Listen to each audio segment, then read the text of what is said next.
Hello guys. आज मैं आपको बताने वाला हूँ tax slab rates for financial year 2024-25 and 25-26। देखिए, फाइनेंशियल ईयर मतलब क्या होता है कि कोई भी फाइनेंशियल ईयर जो अकाउंटिंग के हिसाब से या इनकम टैक्स पर्पस के हिसाब से अपन देख रहे हैं 1 अप्रैल से स्टार्ट होकर और 31 मार्च पे एंड होता है। ये फाइनेंशियल ईयर होता है। अभी अपन 24-25 की बात करें तो फाइनेंशियल ईयर कब चालू होगा? 1 अप्रैल 24 से 31 मार्च 2025, यानी कि जो अभी रिसेंटली चल रहा है। इसके लिए इनकम टैक्स की स्लैब रेट देखेंगे, और वो जो स्लैब रेट अपन देख रहे हैं 24 लाख रुपए तक के लिए देख रहे हैं। एंड साथ में अपन देखेंगे 25-26, यानी कि 1 अप्रैल 25 से जो स्टार्ट होगा नेक्स्ट ईयर, ठीक है, जो एंड होगा 31 मार्च 26 को।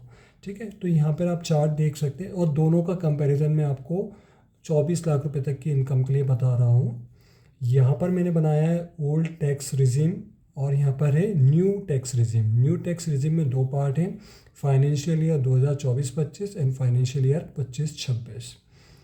ओल्ड रिजीम चूँकि सेम है, इसमें कोई भी चेंजेस नहीं है। एंड न्यू रिजीम में जो रिसेंट ईयर जो चल रहा है, करंट ईयर जो चल रहा है फाइनेंशियल ईयर, उसके लिए अलग है, एंड 25-26 के लिए अलग है। अभी देखें क्या होता है कि यहाँ पर मैंने एफ वाई यानी financial year and A Y यानी कि असेसमेंट ईयर, ठीक है, ए वाई असेसमेंट ईयर लिया हुआ है। तो ए वाई असेसमेंट ईयर क्या होता है? देखिए, फाइनेंशियल ईयर तो वो होता है जिस साल की आपकी इनकम कैलकुलेट हो रही है या जनरेट हो रही है। एंड असेसमेंट ईयर यानी कि जब फाइनेंशियल ईयर ख़त्म होता है उसके बाद जिस साल आप उसके ऊपर टैक्स का असेसमेंट करेंगे, ताकि आपको टैक्स कैलकुलेट करेंगे, ताकि आपको अगर कोई टैक्स लायबिलिटी बन रही है तो गवर्नमेंट को पे करना है या नहीं करना है, वो डिपेंड करता है। तो फाइनेंशियल ईयर 1 अप्रैल 24 से 31 मार्च 25 है, और इसका असेसमेंट ईयर रहेगा 1 अप्रैल 25 से ऑनवर्ड। ठीक है, क्योंकि इसकी ड्यू डेट्स होती हैं अलग अलग। आप 1 अप्रैल 2025 से इसका टैक्स फाइल कर सकते हैं, लेकिन प्रैक्टिकली ये पॉसिबल हो नहीं पाता है, क्योंकि कई जगह पर या जो एम्प्लॉयर्स होते हैं या गवर्नमेंट होती है या बैंक्स होते हैं, वो आपका कुछ इनकम की जो एक लिमिट फिक्स करी गई है कि उधर उसके ऊपर अगर इनकम जाती है तो आपका टीडीएस करता है। तो टीडीएस कई बार रिफ्लेक्ट नहीं हो पाता है अप्रैल में, मई में भी नहीं हो पाता है। तो 1 जून से generally income tax return file होने स्टार्ट होते हैं। लेकिन जिन लोगों के टीडीएस नहीं कटे हैं वो 1 अप्रैल से इनकम टैक्स रिटर्न फाइल करना चालू कर सकते हैं। तो फाइनेंशियल ईयर 24-25 या असेसमेंट ईयर 25-26 के लिए ओल्ड रिजीम जो है वो 0 से 2.5 लाख तक है, जिस पर टैक्स टोटल एग्जाम्प्ट इनकम होती है, इस पर टैक्स नहीं लगता है, इसलिए मैंने डायरेक्ट नहीं लिखा हुआ है। 2.5 लाख से 5 लाख तक की जो स्लैब रेट है उस पर 5% टैक्स लगना है आपका, 12,500 रुपये टैक्स बनता है। 5 लाख से 10 लाख तक 20% की स्लैब रेट है, जिसपे 1 लाख रुपये का टैक्स बनता है।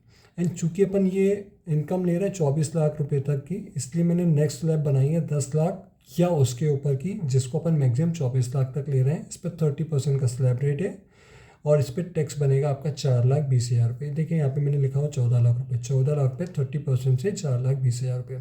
टोटल टैक्स आपका बनता है 5,32,500, 5,32,500, जिसमें 4% एजुकेशन सेस ऐड करते हैं अपन, 21,300, 21,300।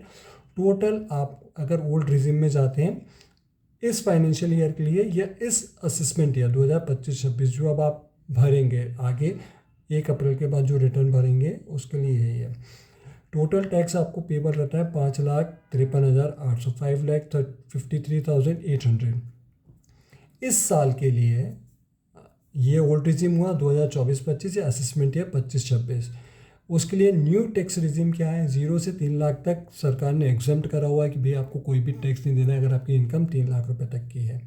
इसके बाद नेक्स्ट जो स्लैब है वो 3 लाख से 7 लाख, यानी टोटल 4 लाख रुपए की इनकम है। 5% की स्लैब रेट है, 4 लाख पे 5% के हिसाब से 20,000 रुपये होता है। नेक्स्ट स्लैब है 7 लाख से 10 लाख रुपये की, टोटल 3 लाख रुपये का स्लैब है ये। 10% के हिसाब से 30,000 रुपये होता है। 10 लाख से 12 लाख 2 लाख रुपये की स्लैब है, 15% से 30,000 रुपये होता है। 12 लाख से 15 लाख रुपए तक की 20% की स्लैब है, इसमें भी टोटल 3 लाख रुपए की इनकम अब की आ रही है, 60,000 रुपये बनता है इस पर टैक्स। 15 लाख से 24 लाख में नेक्स्ट, या 15 लाख के ऊपर की अपन बात कर रहे हैं, 30% की स्लैब है। लेकिन चूंकि मैं आपको कंपैरिजन बताना चाह रहा हूँ, इसलिए 24 लाख रुपये अपन ने मैक्सिमम सीलिंग लिमिट ली हुई है। तो 15 लाख से 24 लाख टोटल 9 लाख रुपए होते हैं। 9 लाख पे 30% के हिसाब से 2,70,000 रुपये आपका टैक्स बनता है। कुल मिला के 25-26 में अगर आपकी इनकम 24 लाख रुपए तक की होती है तो आपको टोटल टैक्स देना है 4,10,000 रुपये का, जिसपे 4% एजुकेशन सेस रहेगा। 16,400 का टोटल टैक्स पेबल बनता है, 4,26,400। ये दोनों सिचुएशन अपन तब ले रहे हैं जब अपन ये एज्यूम करके चल रहे हैं या प्रिज्यूम करके चल रहे हैं कि आपका किसी भी तरह की कोई डिडक्शंस है ही नहीं। मैं सिर्फ आपको स्लैब रेट के हिसाब से समझाने के लिए कोशिश कर रहा हूँ, बाकी डिडक्शंस के हिसाब से अपन वीडियो एक और नया बनाएंगे, वो अपन सेपरेटली कवर करेंगे। यानी कुल मिला के अगर आपकी 24 लाख रुपए तक की इनकम है और अगर आप ओल्ड रिजिम में जाएंगे तो 5,53,800 का टैक्स बनेगा, एंड न्यू रिजिम में अगर जाते हैं तो 4,26,400 रुपये का टैक्स बनेगा 24 लाख की इनकम में। सेम है इसमें कोई, ठीक है। तो कुल मिला के न्यू रिजिम में आपको फ़ायदा है। अपन 24 लाख रुपये तक की इनकम को कंसिडर कर रहे हैं।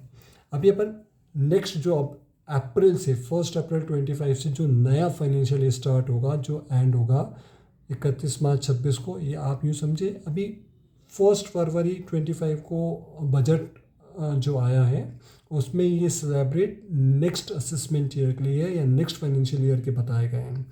यानी कि ये आपका जो ईयर चालू होगा फाइनेंशियल ईयर 25-26 ही होगा, 1 अप्रैल 25 से 31 मार्च 26, और इसका रिटर्न कब भरा होगा 31 मार्च 26 के बाद। तो जिस ईयर में अपन असेसमेंट करते हैं वो असेसमेंट ईयर कहलाता है, तो असेसमेंट ईयर 26-27 कहलाएगा इसके लिए। तो इसका टैक्स कब भरेंगे अपन 1 अप्रैल 2026 ऑनवर्ड, जो भी लास्ट ड्यू डेट रहेगी उसकी तब तक के लिए, ठीक है।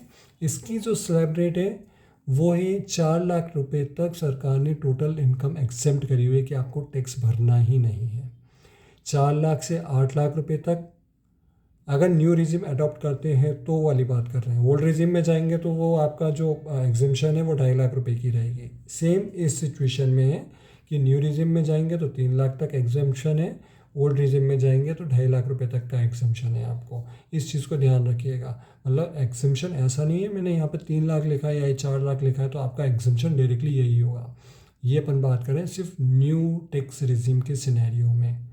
ओल्ड अडॉप्ट करेंगे तो उसका एग्जिम्पशन 2.5 लाख ही रहेगा आपका। 0 से 4 लाख तक कोई टैक्स नहीं देना है। 4 लाख से 8 लाख ये देखिए 4-4 लाख रुपए का इसमें गैप है। सभी जो भी स्लैब्स हैं सब 4-4 लाख रुपए तक की हैं। 4 लाख से 8 लाख 5%, 8 से 12 का 10%, 12 से 16 15%, 16 से 20 20%, 20 से 24 25% का स्लैब रेट है। 24 लाख के ऊपर जाते हैं तो 30% का स्लैब रेट है। मैंने यहाँ पर कोई भी इनकम कंसिडर नहीं करी है क्योंकि अपन 24 लाख तक जो स्लैब है या 24 लाख रुपए तक की जो इनकम है उस पर ही टैक्स देख रहे हैं।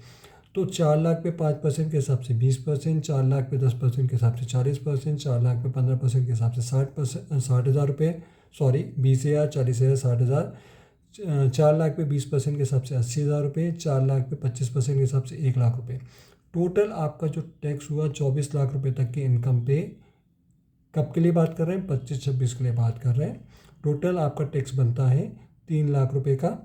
सेस इस पे 4% के हिसाब से 12,000 रुपये। कुल मिला के आपको जो टोटल टैक्स देना है न्यू रिजिम में आगे जो नेक्स्ट फाइनेंशियल ईयर आएगा उसके लिए 3,12,000 रुपये।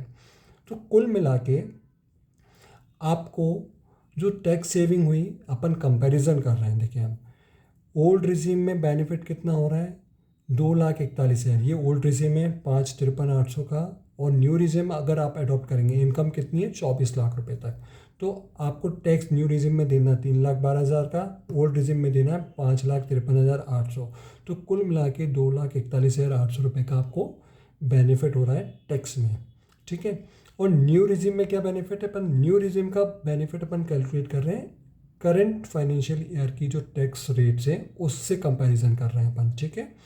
तो चूँकि मैंने सेस इसलिए जोड़ा है, सेस कंपलसरी पार्ट होता है, आपको लगना ही है, इसलिए अपन इन दोनों का जो टैक्स का टोटल है उसके ऊपर कैलकुलेट कर रहे हैं कि टोटल बेनिफिट कितना होना है आपको, ठीक है। तो इस अपन को जो अभी इस साल जब अपन ये जो साल कंप्लीट हो जाएगा और इसको असेस करेंगे 25-26 में, 1 अप्रैल के बाद जब असेसमेंट करेंगे तब अपन को 24 लाख की इनकम पे 4,26,000 रुपये 26,400 रुपये टैक्स देना है। और जो नेक्स्ट फाइनेंशियल ईयर चालू होगा 1 अप्रैल से, जिसका अपन रिटर्न भरेंगे 26-27 में, 1 अप्रैल 26 से ऑनवर्ड, तो आपको टोटल टैक्स देना पड़ेगा 3,12,000 रुपये। तो कुल मिला के इन दोनों में आपको बेनिफिट हो रहा है 1,14,400 रुपये का, ठीक है। तो ये आपको समझ में आ गया है कि ओल्ड रिजीम में न्यू रिजीम में ये दो अलग अलग ईयर हैं। इसमें अपन ने कंपैरिजन कर लिया है कि अब आपको टोटल बेनिफिट कितना रहना है। अभी देखिए एक क्वेश्चन और क्रिएट होता है कि सरकार बोल रही है कि 12 लाख रुपए तक कोई टैक्स नहीं है, किसी भी तरह का कोई टैक्स नहीं देना है। ये तो है आपको 25-26 के लिए बात कर रहा हूँ, फाइनेंशियल ईयर 24-25 जो भी चल रहा है, इसमें सरकार ने आपको 7 लाख रुपए तक की इनकम एक्सेम्प्ट करी हुई है, ठीक है, यहाँ तक।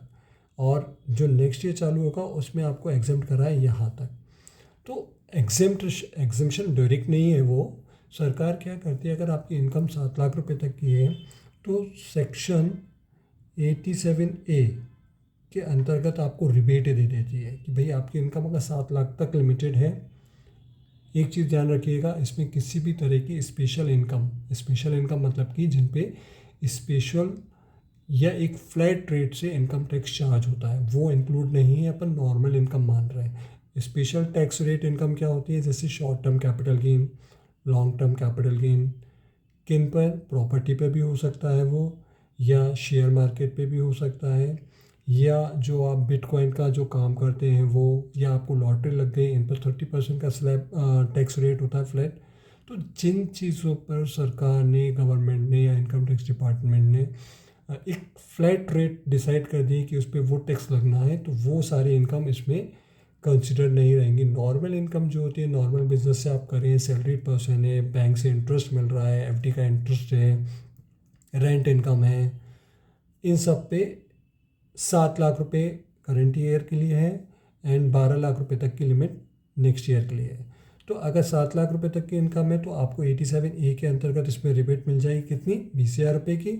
और नेक्स्ट ईयर में आपको ये रिबेट बढ़ के 60,000 रुपये की हो जाएगी, क्योंकि 12 लाख रुपए तक की इनकम पर टैक्स नहीं देना है आपको। लेकिन वहीं पर अगर आपकी स्पेशल रेट इनकम अगर आ जाती है तो उस पर जो टैक्स बन रहा होगा एज पर टैक्स रेट्स वो आपको पेबल रहेगा। इस चीज़ को ध्यान रखिएगा। मैं आपको एक और वीडियो बनाऊंगा जिसमें कुछ वेरियस डिडक्शंस जो हैं वो अपन कंसिडर करके वीडियोस बनाएंगे।